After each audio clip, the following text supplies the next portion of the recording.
Okay, welcome back. Our second video in the knot tying series. This is going to be the nail knot, and this is what attaches your backing that we attach to the fly reel. So this part goes to the reel, and this is your tag end that needs to be attached to the fly line. For today, we're going to be using a piece of paracord for the fly line. This is the backing, and this is the loop that we're going to be using, just a piece of string looped over. A lot of people use straws or tubes or nails, and I've just found that that's really hard. So what we do first is you take the loop, you place it next to the fly line, and what this is going to do is this eventually will feed the tag end of this back through. Anyway, you'll see. So that parallel to the fly line, pinch them all together, and you want to keep the two pieces of your loop on the same side. Like, I just usually put them underneath and keep them together with my fingers. Okay, here's the tricky part. So then you take your backing. You want a tag end of, 3 or 4 inches or something. And you pinch that between your fingers also, but on the opposite side, right? So you've got your backing that's going to the reel, backing tag end, little loop, and you're pinching your backing right there. Okay. Next, you're going to do 5 wraps of your backing around everything, around the backing itself and also the 2 parts of the loop. So that's 2, 3, 4, 5. Okay, so pinch all that in your fingers. So you've got 5 loops in there, or 5 wraps anyway.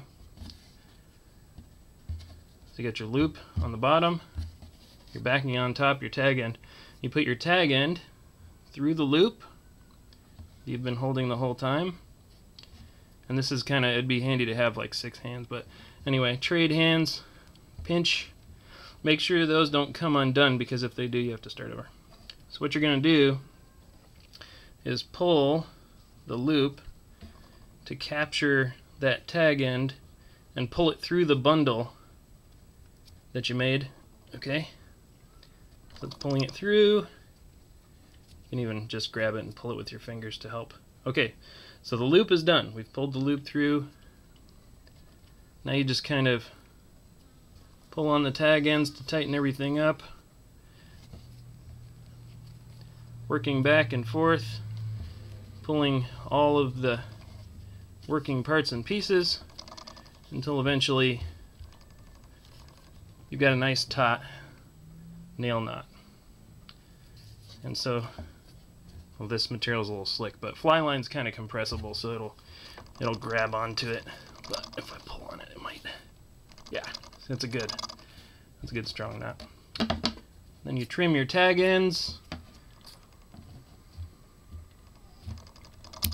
pretty close to the barrel of the knot, because the knot is where the strength is, not on the tag end. So you can trim that just as close as you want, because it's all being held inside.